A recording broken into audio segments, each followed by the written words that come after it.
maging lumaki itong mga strong, maging fighter, at magkaroon ng mga magagandang dreams. And Cecil, how is it working with Direct John Bigla?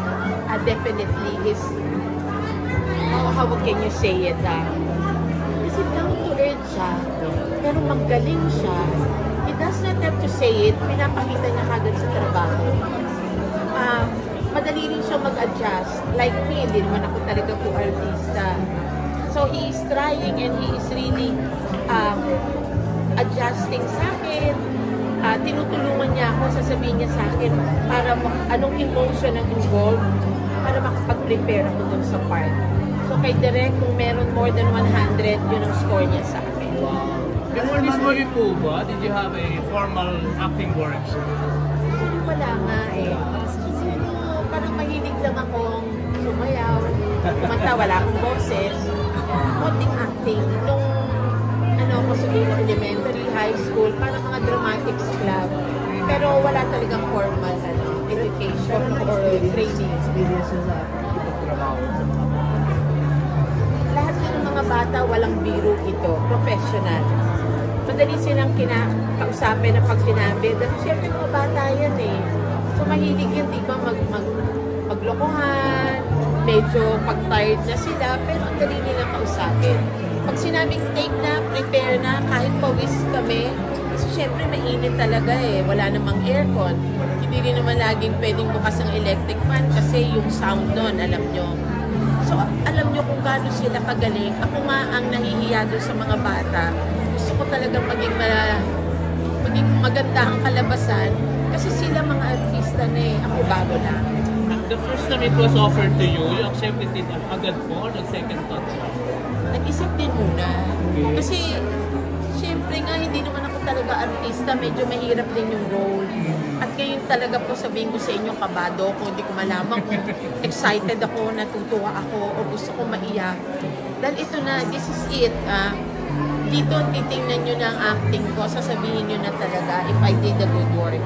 And hopefully I did. I tried my best po talaga. Napanood din na po ba yung buong movie? Actually, hindi pa. Pareho tayong first time natin itong papanood.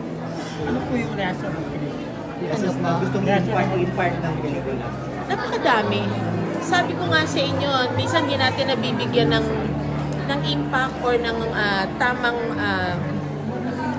paggalang pagtingin ng mga anak, ang mga bata.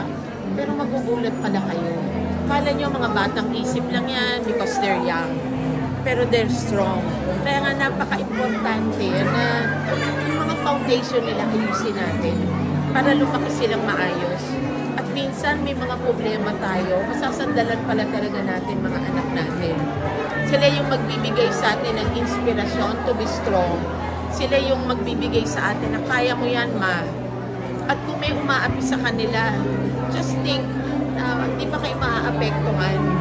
Kaya nga talaga ang masasabi ko, manggagaling sa atin kung anong klase natin palalakihin ang ating mga anak.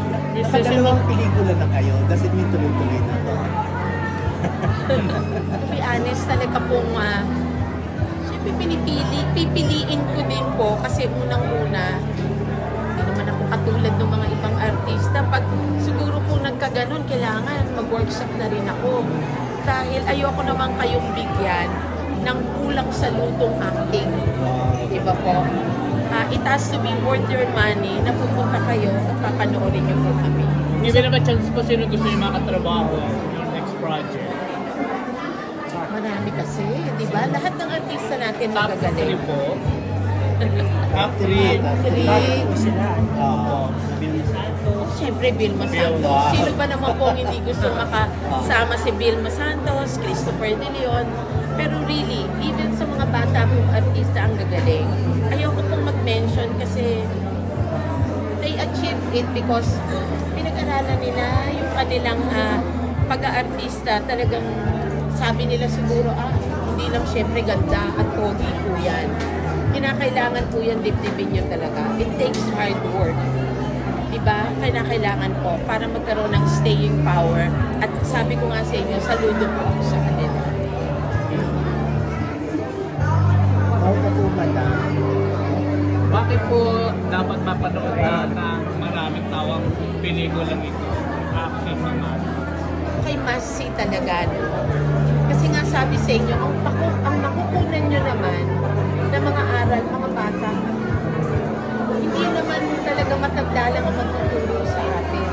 Dito nyo makikita kung paano harapin ng mga bata ang day-to-day na nangyayari sa kanila from different walks of life. Na tayong mga matatanda, baka po na-overlook natin. At kayo, yung mga matanda naman po, mga gumanap dito, makikita nyo rin po yung how hard it is for them na akala mo matanda na magagaling na. Hindi po talaga. Kaya ako naniniwala, you make your family strong.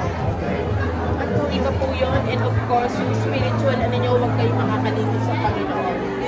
Anything is possible, basta nandiyo dyan po. Ano mo yung lessons mo natutunan mo sa parenting na pwede nyo advice sa mga Para po sa akin, kausapin natin ang mga anak natin. Huwag natin silang lolokohin sa sitwasyon sa buhay para ma-prepare sila. Huwag natin parang sabihin sa kanila na anak, okay kung hindi naman okay. Pero kung paano nyo ito sasabihin sa mga anak nyo. Kailangan mag-participate din sila sa family. Hindi po pwedeng mga magulang na lang ngayon. Kasi ang masasabi ko lang talaga, ang daming pwedeng ituro sa atin ang ating mga anak. Kasi sila sa showbiz ka na ngayon. So, naisip mo ba, how will you manage yung mga social media? Merong mga counting bashing, something like that? Yun nga po yung kinakatakot ko. Kaya ako ninenervyos. Sabi ko talaga, my God, this is it. Nilagay ko yung sarili ko na pwede akong mabash. Pero ganun po talaga eh. Pero doon naman, matututunan ko rin na yung pagbabash na yun, kung hindi naman, at totoo naman, ipapaguhin ko, diba kung kaya ko po, ganun talaga eh. Kung napili ko po ito na pasukin na. Pero I must say, ito lang po. Sana bigyan natin ng chance sa lahat ng mga artista. May mga baguhan pa rin po talaga kaming kasama, lalo na sa mga bata. So bigyan niyo po sila ng chance dahil lahat ng bagay, di ba, pag paulit-ulit, di ba, napapractice, magugulat na lang talaga tayo, mga magiging best child actor po sila. Magiging public figure na kayo, Ma'am Cecil. So paano yung privacy nyo medyo ma-i-invade na? Okay na ba sa inyo po yun? Hopefully naman. Kasi yung iba naman, alam ko naman po na i-respect nyo rin at sana po talaga yun ang pakiusap ko sa inyo. Maguwan po ako dito kahit hindi na ako bata. So pinag-aaralan ko pa rin po. Kung may pagkakamali, hinihingi ko na ngayon ng apology sa inyo. At sana po talaga, tamaan yung pasensya nyo. Kasi kayo po kilala nyo na. You've been there. Marami na po kayong mga artistang napamahal sa inyo. Sana isa po ako doon na mapamahal sa inyo. Thank you very much po. Kung may fill in the blanks tayo, gagamitin natin ang title ng pelikula. Ang aking mga anak ay... Aking mga anak ay mababait. Ang aking mga anak ay matibay. Ang aking mga anak masisipag. Ang aking mga anak marunong makisama sa ibang tao. Hindi sila matataas. Marunong po silang maging humble dahil doon po kami nanggaling. Marami pa po kami. Advance congratulations. Thank you very much po sa inyo lahat. At alam ko dapat magkaroon kayo ng time din po para po doon sa ibang mga kasama ko po dito. Pwede kong mag-invite. Thank you very much. Mag-invite po. Okay, Invite na po kayo. Really po, ito po ang hinihiling ko sa inyo. Yung pera po nyo, hindi masasayang. Sana po, ibili nyo po ng ticket, magsama pa po kayo ng pamilya nyo, kaibigan at iba pa, para po panoorin ang pelikulang Aking Mga Anak. Dahil may mapupulutan po kayo dito, hindi lang kayo paiiyakin. Meron din pong konting katawa-tawa. Pero it's really an experience worth watching. Thank you very much. God bless. Thank you.